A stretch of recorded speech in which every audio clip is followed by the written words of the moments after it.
If you are looking for a speaker for your organization, look no further than Dr. Janice Fortman, an international speaker, award-winning author, and producer and host of Relationship Matters TV.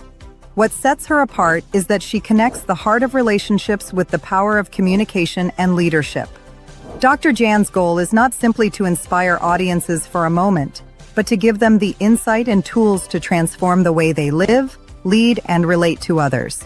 Contact her at drjan@drjanicespeaks.com or 1-877-667-7325.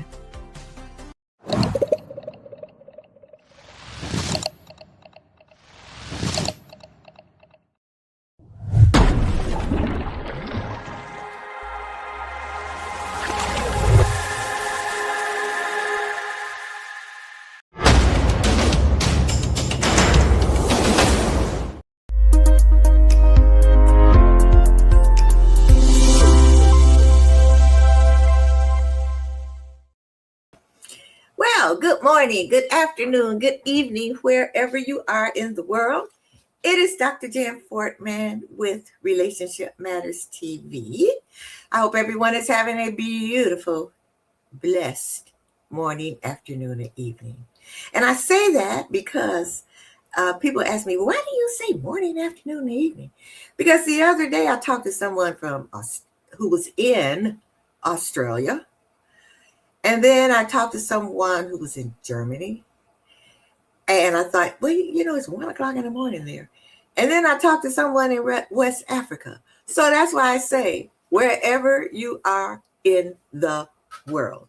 Well, where am I? I'm right outside of Chicago.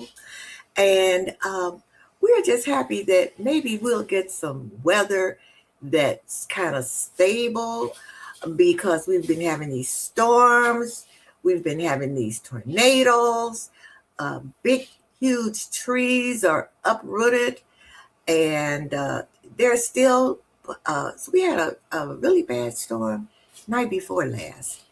And so even in some of the parking lots, you still see a lot of water. It's almost like, oh my God, it flooded over here, it flooded over there.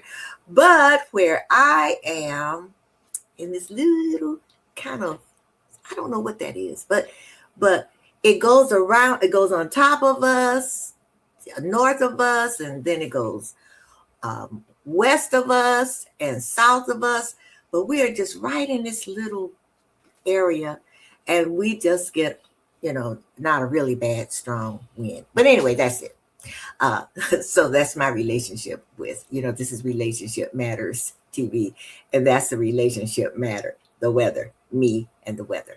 Well, let's get going here. Very excited about this guest that I have today. Let me tell you a little bit about it. And I know you all, some of you are saying, those glasses. Well, she was so nice to tell me that they look nice, so I have them on. Usually, it's reading, but I'm going to keep them on. Let me know what you think about them. Okay. All righty. So let me tell you who I have today. Her name is Sandy Gerber. She's in Vancouver, Canada. She is an award-winning communications coach. She's an emotional intelligence trainer, a keynote speaker, a TEDx speaker, a best-selling author, and a podcast host. Boy, when I grow up, I want to be just like her. She specializes in emotional magnetism, and we're going to talk about that because that's a practical, EQ. She's going to let you explain that communication framework that helps people connect more deeply in their personal and professional relationships.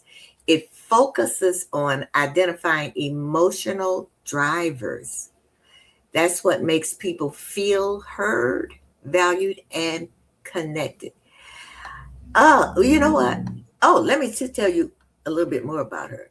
She was number 16 in the 2026 top 30 global gurus in communication. I'm going to bring her on right now. Like I said, you know what? When I grow up, I want to be just like her. So let me bring on Sandy Gerber. Hi, Sandy. Hi there, Jen. Thanks so much for that warm welcome. I want to be just like you too when I grow up. So I appreciate that. So let's jump right into it because guess what?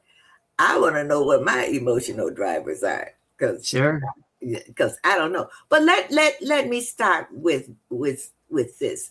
So now you've had when I read your bio, all what you do, you had a very fascinating career path from executive roles in a male-dominated industry, a single mom, and this is what I want to jump right into. When you are a TEDx speaker, which I really want to be, the title was The Secret to Successful Romantic Relationships based on your own experiences. So can you share with us what that journey taught you? What was the journey and what made you decide to do a TEDx on that? Yeah, happy to. Thanks for having me on your show. I know we're going to have a great conversation. Definitely. So my history is, it's broad. There's a lot of stuff that I've done just like everybody, but what I learned was from failure, right? From failing. And so 15 years ago, Jan, I looked successful. I mean, I had the office, the team, the awards. I was killing it from 9 to 5. But my personal life, I was failing. I was really failing. And I had a failed marriage. I was burnt out. And so I had this incongruency between the two lives, and I really needed to do something about that. It was driving me nuts. I actually just wanted to have what my parents had. They had 52 years walking down the beach together, hand in hand. It looked easy, but I kept failing in my own personal relationships. And teaching communication in marketing and in my personal relationships, I felt a little bit like a fraud, right? I wasn't doing it right. So that set me on a path where I spent a decade learning everything I could about communication and emotional intelligence. And what it turned out to be is that I needed to learn more about myself. I can't have, and I say this to everybody now from the stage and in all my programs, you cannot communicate successfully with others if you're not having a conversation with yourself that's positive. It's just, we can't connect with others if we have this inner loop track going on in our mind, and we all have that. So I went on this journey and I was looking at research and reading everything I could get my hands on, like the big piles of nonfiction books and everything, right? We all have. And I stumbled upon this research from the 60s, and it was on emotional motivation. And it was telling me that they'd done all this research and they found that people are motivated by just 4 things emotionally. And that's the undercurrent of every conversation that we have. So it's not like a love language or personality test. It's what's actually fueling us underneath our communication. So once I found that out, everything started filtering into place. I started understanding why I'd made the choices I had in my life, in my career, in my relationships. And all of a sudden, everything started to make sense.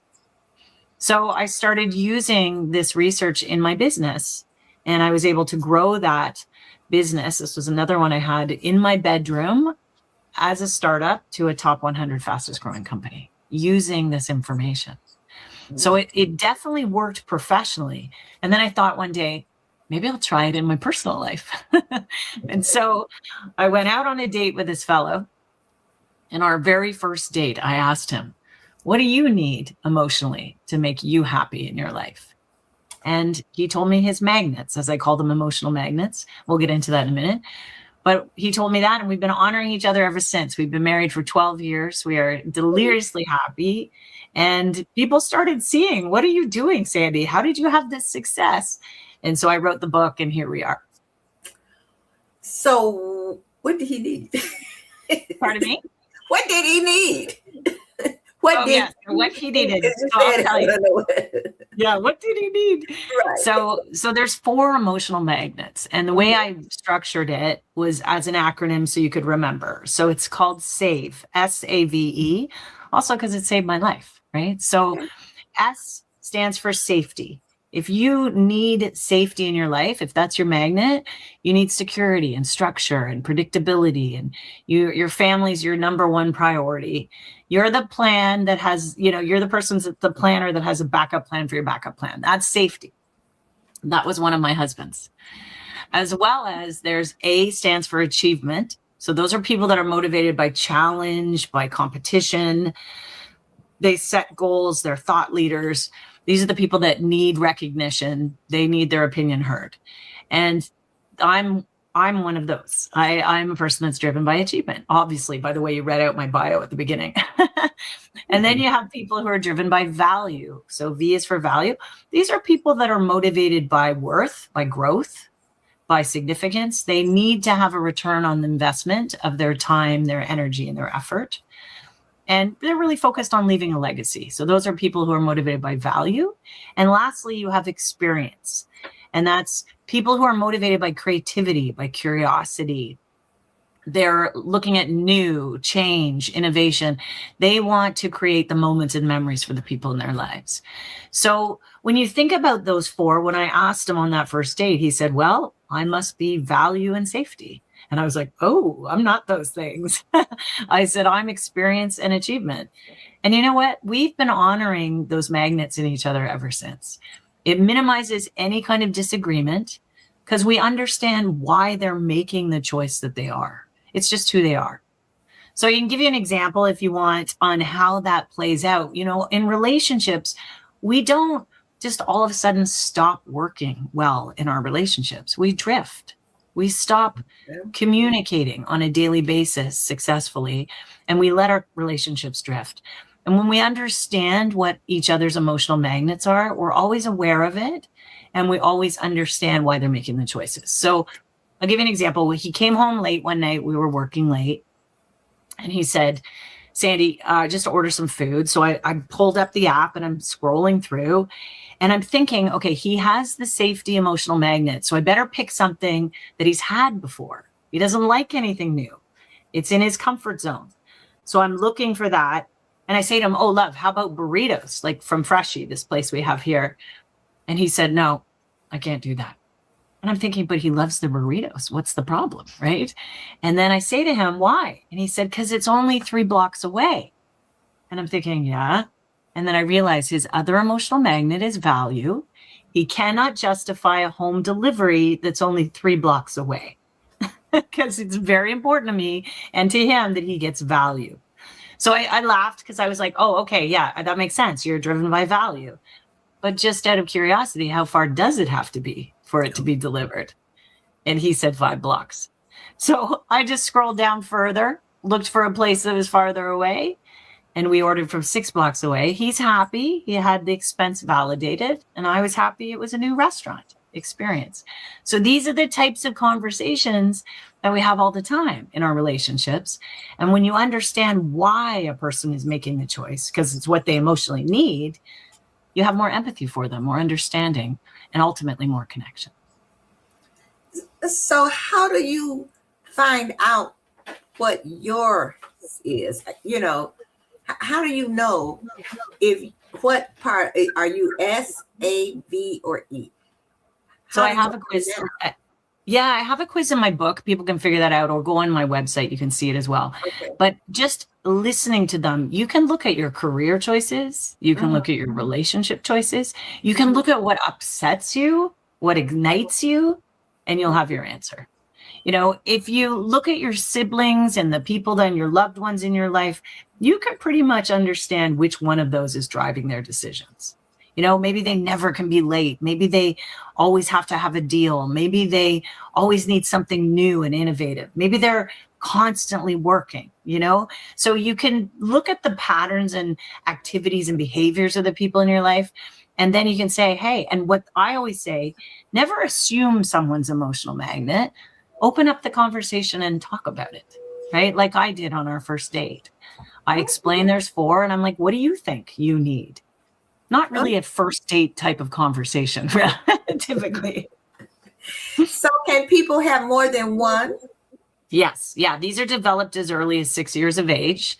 It's based on your family, your upbringing, challenges you've gone through. I'll tell you, like, mine are experience and achievement, but when I lost my parents within 8 months of each other, everything was really important to me around value and safety, making sure that my kids would be safe when I'm gone, making sure that, you know, we valued the things in our life, right? So it really depends what's happening in your season of your life and what's going on. But typically, think of it like a 4-lane highway. Each of us is driving in one of those lanes. And sometimes we'll swerve, but we tend to stick to one. And when you know the person in your life's magnet, it just makes so much sense. You know, like you really can understand why they're the way they are, and you have way more empathy for them. Okay. Well, I'm definitely going to take the quiz, although I really kind of know. What do you think you are? Well, you know what? I like new. I like adventure. I like challenge. I am not that kind of person that wants everything to be the same all the time. That's So you're definitely not safety. You're definitely not safety. No. Yeah. No. Yeah. So that's who I am. Yeah. So Good. So you're probably driven by experience, Jen, right? That's probably Yeah. what really makes you happy and lights you up. You can tell. You get excited about things, right? Yeah. That's what's driving you. So everyone in your life, if you share that with them, they won't label you as, you know, overworking or impulsive or, you know, whatever they're labeling you as. They'll understand that's what you need in your life to be happy, you know? So, And I think my husband he's sitting right over here, is safety. Yep, he did like this. Okay, yeah. So then that means that anytime he needs to do something and it's really important to him, you're going to have that filter now where you're like, okay, he needs safety. He needs to know what the plan is. He doesn't like surprises.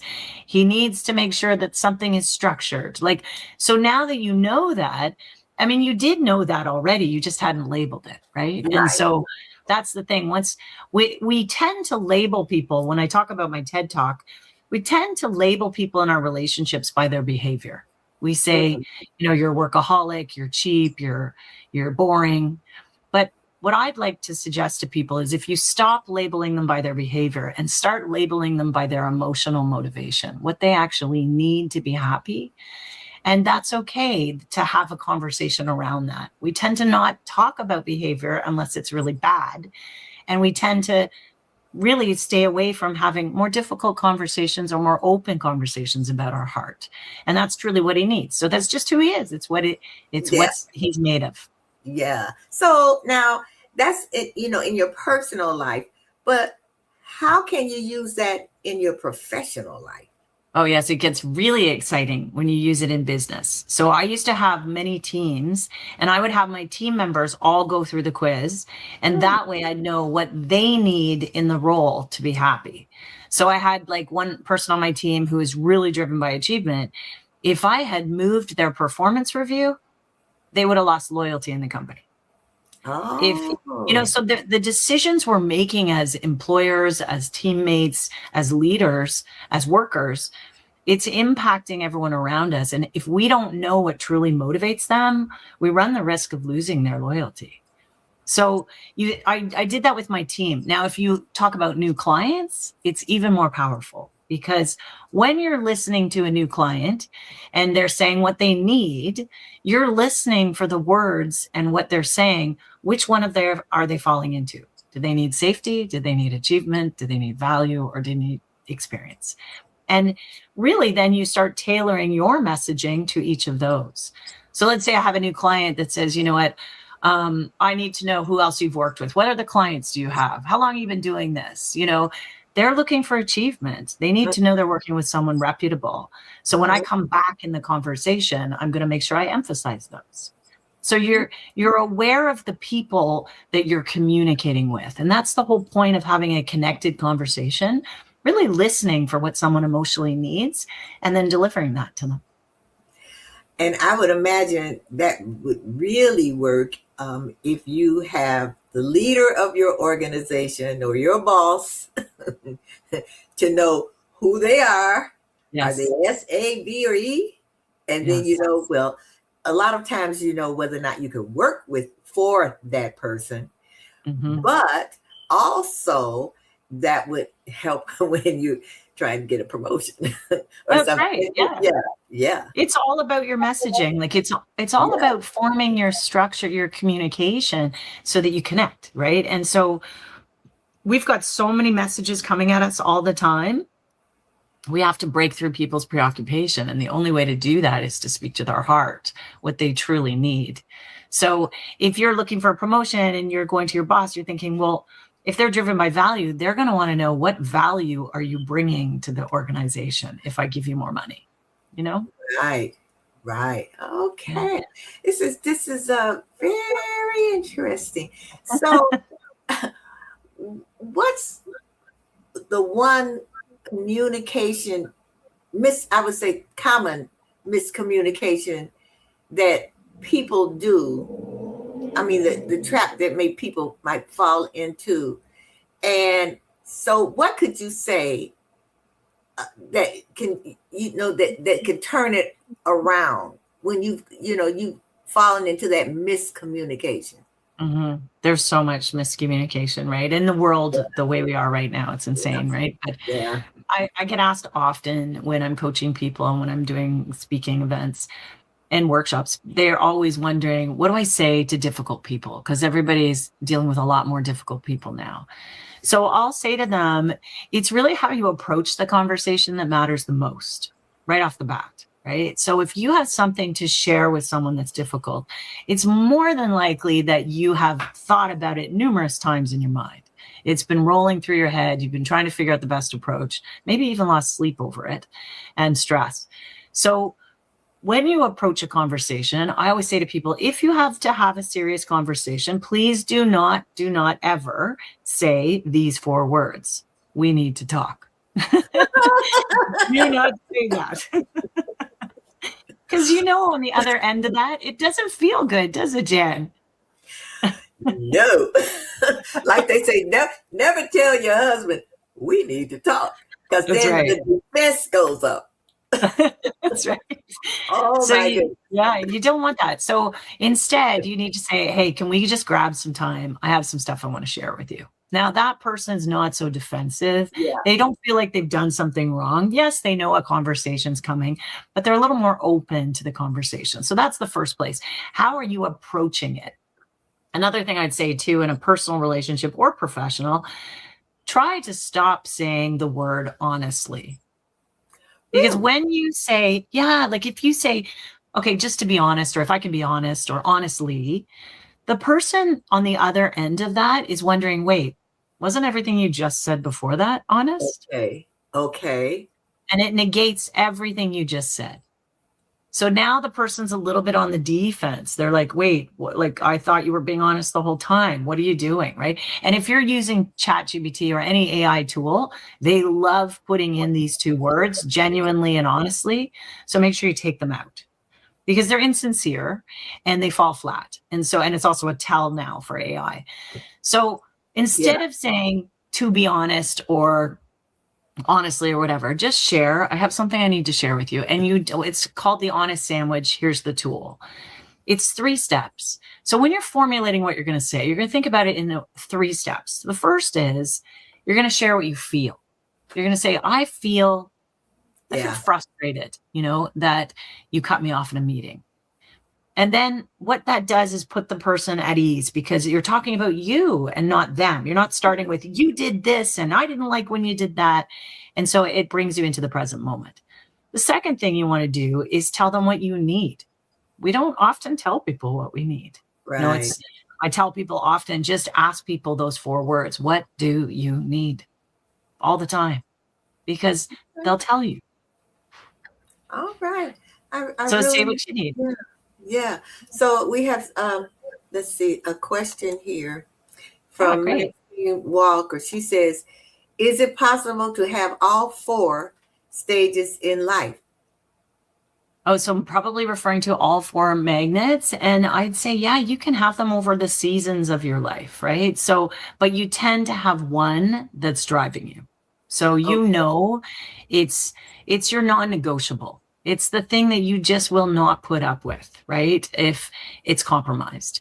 So, as I said, when I lost my parents, it changed because the season changed. Things were more important to me about longevity and safety for my children and things like that.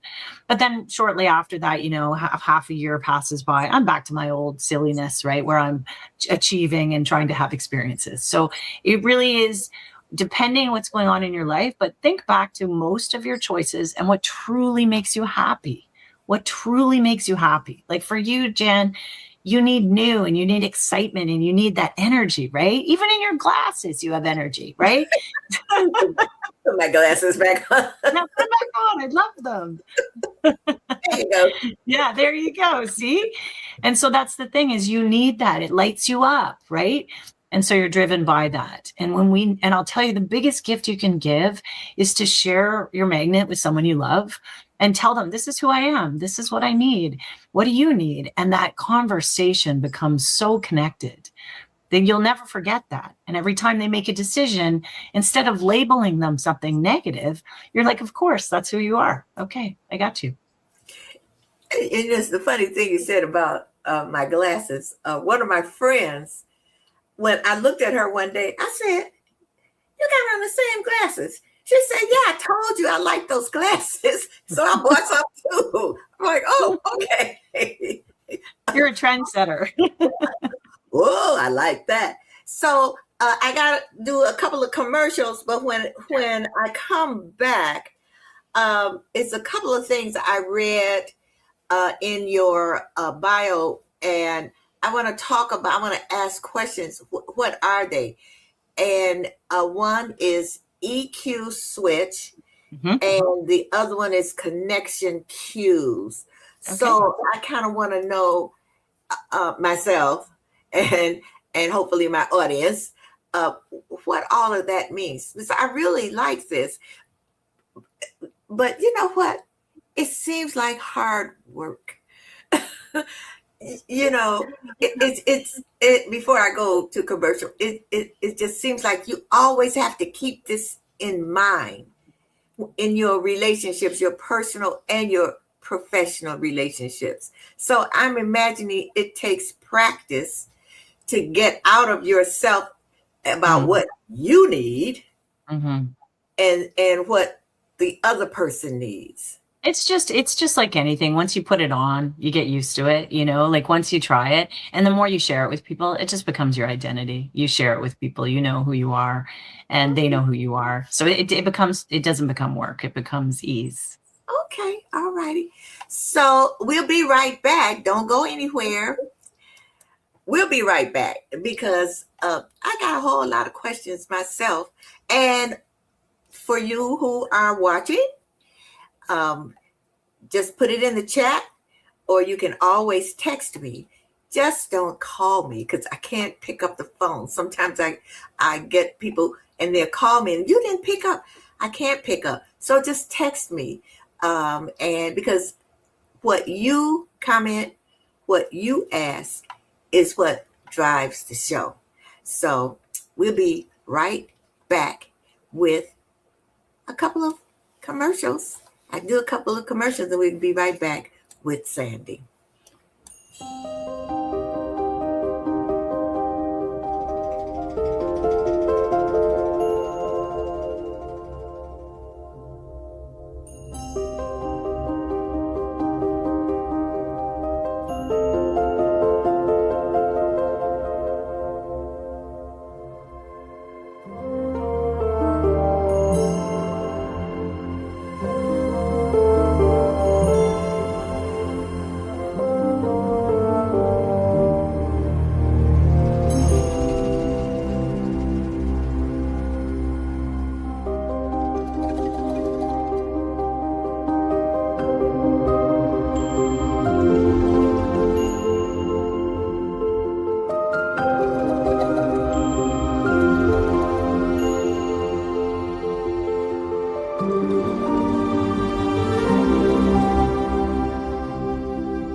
Hi, we are back with Sandy Gerber.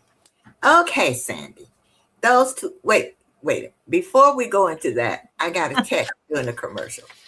And this person said this. And I had to chuckle. I tried to have a conversation with myself and it did not go well. Any tips? I love that. Thank you for saying that.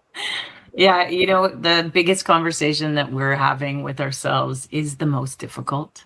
It is. There's this study that was done in Ontario, Canada, at Queen's University, and they found that on average, as humans, we have 6,200 thoughts a day. 6,200.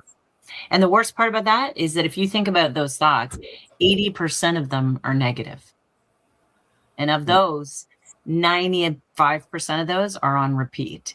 So think about that. Each of us is walking around with a mental playlist that's negative most of the day. So it's very hard to tame that. So you have to start. I have a tool for your listener that they can use right away to help tame that inner talk. It's called First and Last. So it's such a powerful little tool. So it's an emotional intelligence tool.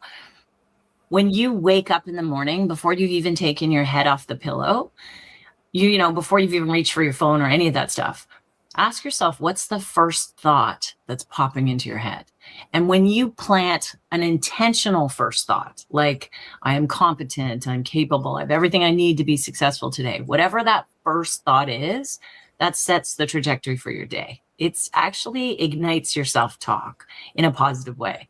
And so that sets your path. At the end of your day, right before you fall asleep, this is even more powerful. When your subconscious is activated just before you're falling asleep, you're in that theta brain state, that last thought you take into your sleep goes into your subconscious and it starts working as if it's fact. So it's really important that you put a positive last thought right before you go to sleep. Many of us will scroll, put the phone down, try and go to sleep. And we're bringing our worries from the day into our sleep. But if you intentionally put a first thought and a last thought in your day, that acts like a bookend in your day, and it will start helping you with your self-talk. That's really great. That because I know right before I go to sleep, I'm thinking about all what I have to do the next day. Yeah. And then sometimes I say to myself or my thought, are you going to remember this? Because it might be something that I don't have on my calendar, but it's something I forgot to do. And it's like, am I going to remember this? And then I do initials. Okay, S for this, E for that, A for that, and then I go to sleep. And like you said, that's the last thought, which is not the best thought. And in the mornings, it's, okay, what do I have to do today? Yes. And or the problem from yesterday, right? That comes back, right? Yeah. So when we have control of our thoughts, and when we start forming this habit of, like, I wake up in the morning and I say, I am capable, I'm competent, I have everything I need to be successful. That's what I say, but it didn't happen easily at first. You have to train yourself, right? Yeah. And then at night, I think of all the things that I did well in the day, all the blessings that I received, all the gifts I got from guidance, all of those things. That's what I take into sleep. And so you have not only a better sleep, but you wake up feeling empowered because your subconscious is working with it as if it's fact. That's very good. And I am going to practice that. Really, really, I am. Because you end up waking up at 2 or 3 o'clock in the morning and you can't go back to sleep and your mind is just going, it just starts looping, right? And then you're like, I can't even sleep. I might as well get up. And then you wrecks your day, right? So Thank you. So that's really good advice. So tell me about what is EQ switch and connection cues. What is that? So I'll start with the EQ switch. This is a way to self-regulate. So I was in male-dominated industries for a long time. I was a female executive, and I came in, who's this blonde woman, and what's she going to tell me to do? And I would be cut off in meetings frequently. I had to fight for my voice to be heard at the table. About that. I would emotionally react to that, of course. So I remember this one story. It was early in my career. I was asked to present at a board meeting, and I was excited. I was practiced. I was rehearsed. I started talking, and the CFO 1 minute in cut me off and started asking me what if questions. What if this? What if that? I wasn't prepared for that. I was activated, and I just did what you should probably never do in that setting. And I just started making up answers. Oh. Because I was like, I don't even know what to do, because we don't react well when we're emotional, right? And I was feeling really emotional. So what I didn't have then that I do have now is the EQ switch. It is a 3-step tool that you can use, backed by neuroscience, to calm you down and to help you respond instead of react. So here's how you do it. The first step is that you actually notice and locate in your body where you've been activated. When we get upset, our body reacts first before it even registers in our mind. So you'll see it in your jaw, your hands. Maybe you start sweating. Maybe your belly's rumbling. I always have it in my face and my jaw. And so you'll feel tension somewhere in your body. And when you locate that, it brings you into the present moment. You're not in the what ifs and how dare they. You're just like, what am I feeling in my body right now? It takes 2 seconds. So that's the first step. The second thing is to name that emotion. And this is where neuroscience comes in. They call it affect labeling. When we name our emotion, our amygdala, the panic button in our brain, essentially, that activity calms by 50%. So we are actually calming our body down just by saying, I feel frustrated, I feel overwhelmed. So that's the second step. And the third thing is to take a breath, not just any breath. Like I found a lot of people say, just breathe. And you're like, well, I'm not going to break in a box breathing in the middle of an argument. Like this isn't going to work. So I developed a breath called the EQ breath. It's 7 seconds. So you take a 3-second breath in through your nose quietly. The key is quiet. And 4 seconds out through your mouth quietly.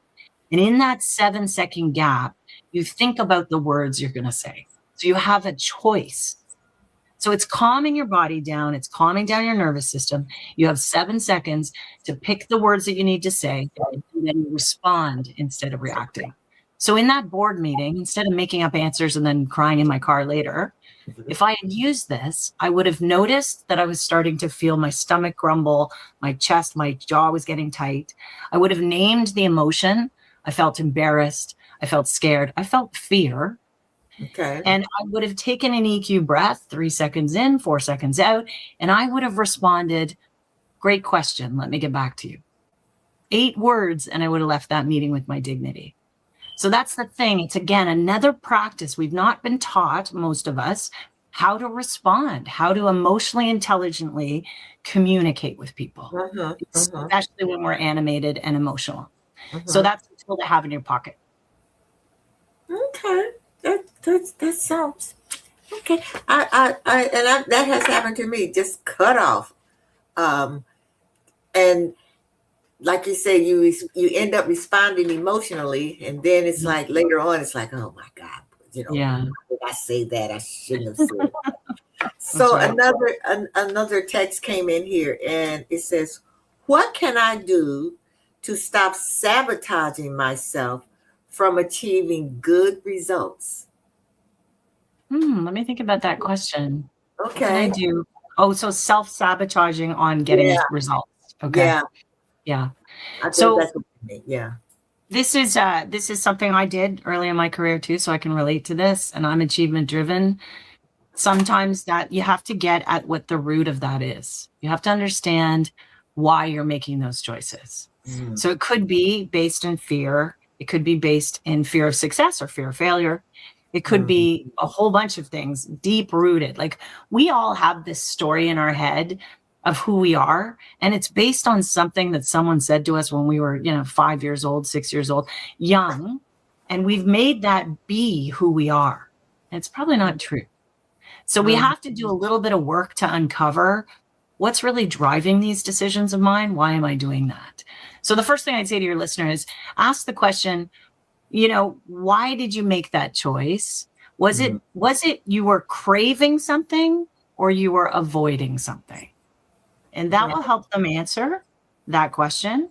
If you find yourself sabotaging things for yourself, it's usually based in a fear of success or failure. And when you tell people that there is this fear of success, a lot of people don't understand that.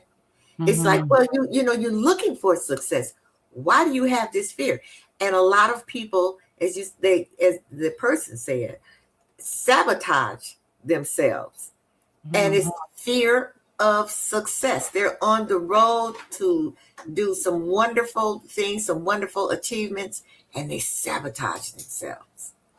Yeah, it also could be that they're, if they look at their magnet and they find that their safety, they're out of their comfort zone and they're making that stop, right? They're putting a hard stop in there because they are out of their comfort zone.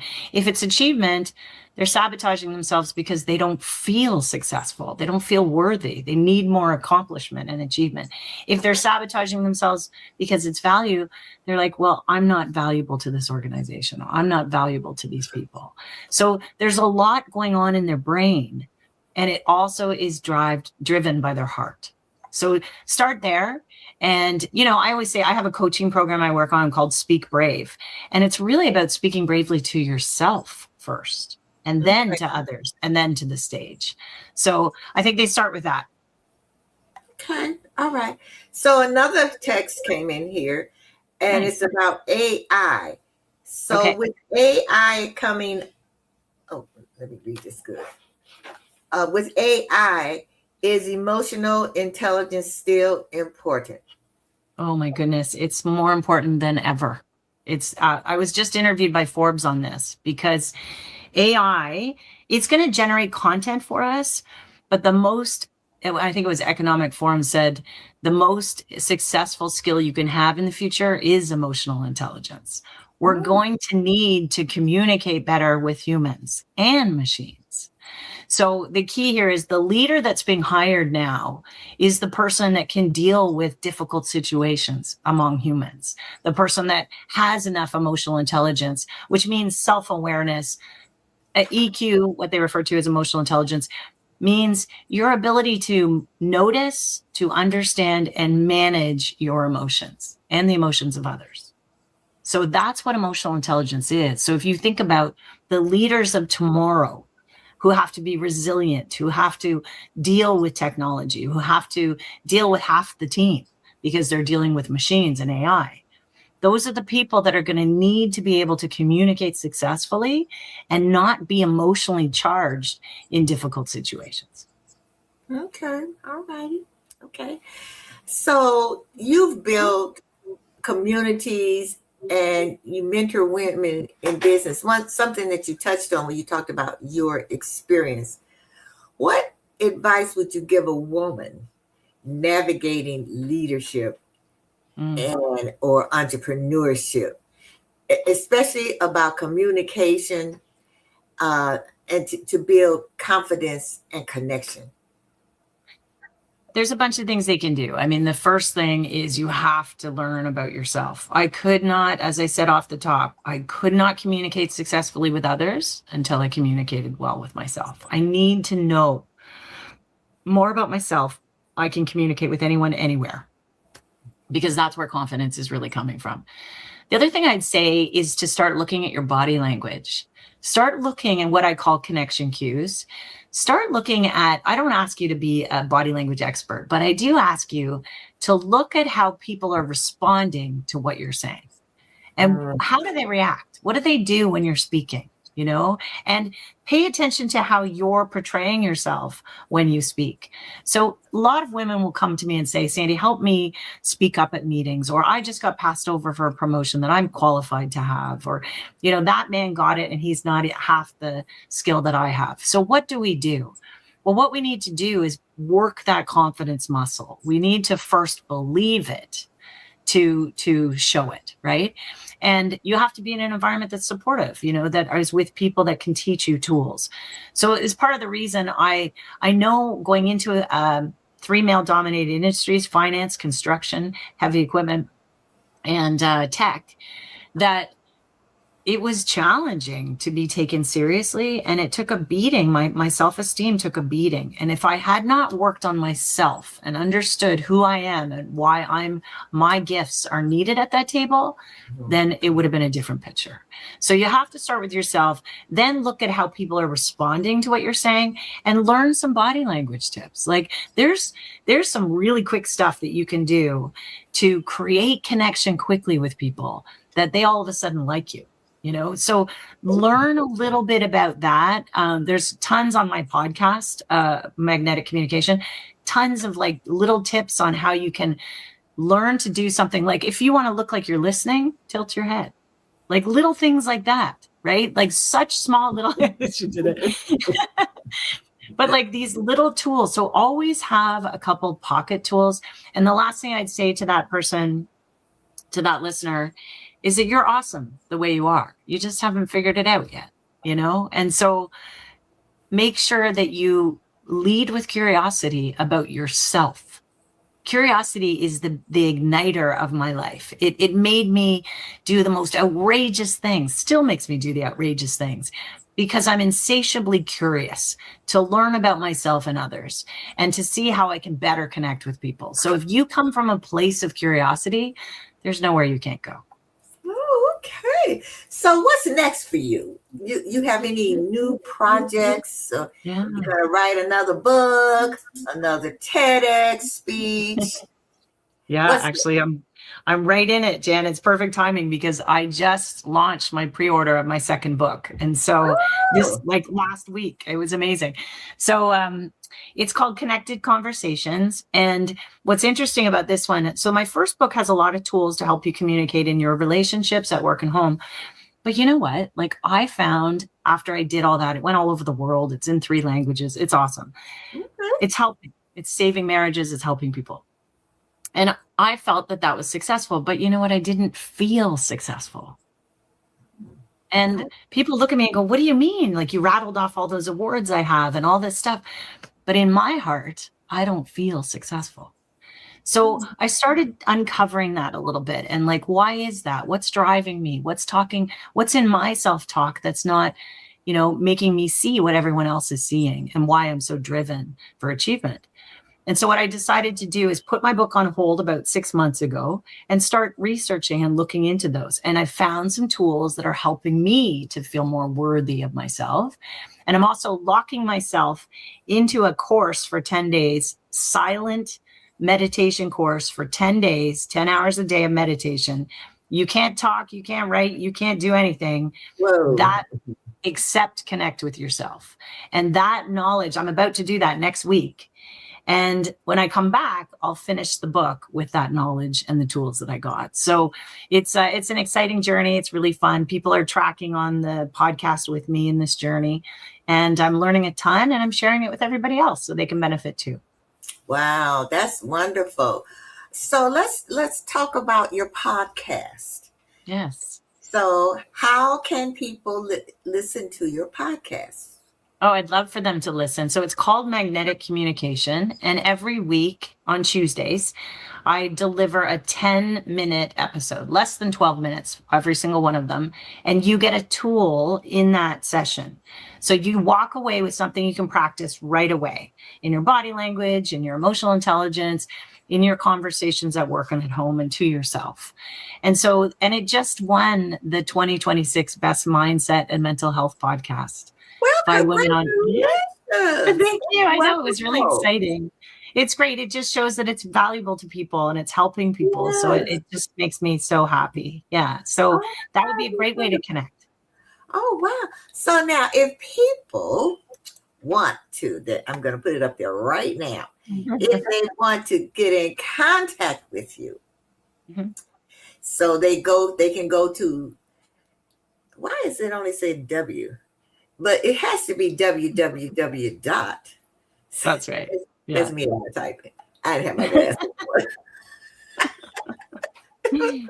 So I'm gonna fix it. I gotta fix it. Now, okay, here we go. Let's do this again. I don't want it to scroll. Okay, well, it's got to scroll now that I did it. Okay, but anyway, it's okay. www. Oh, here it is. I don't want this. I just want to save it.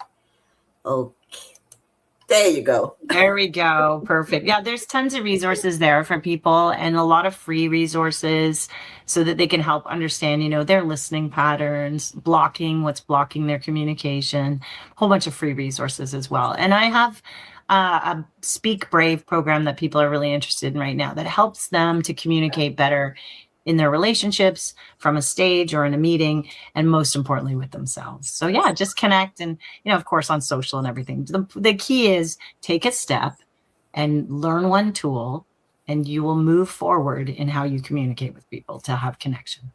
And you answered my last question because it was like, for my audience, I'm going to ask it anyway. For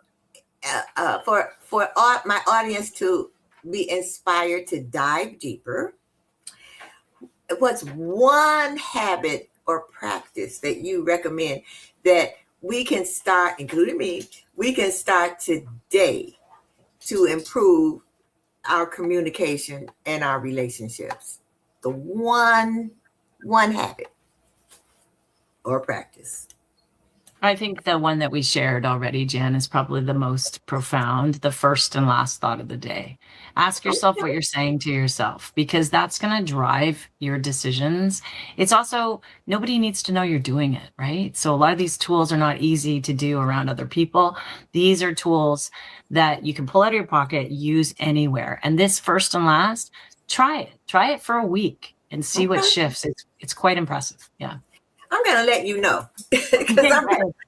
I got to get off this merry-go-round. Yeah. I'm going to try it. So for people who are Audible only, you can reach Sandy at www.sandygerber, that's GERBER.com. And also, there's sandygerber.com/professional-speaker. So if you're Audible only, you can contact Sandy that way. So Sandy, thank you so much. This has been enlightening. You have given me and my audience something that they can really use.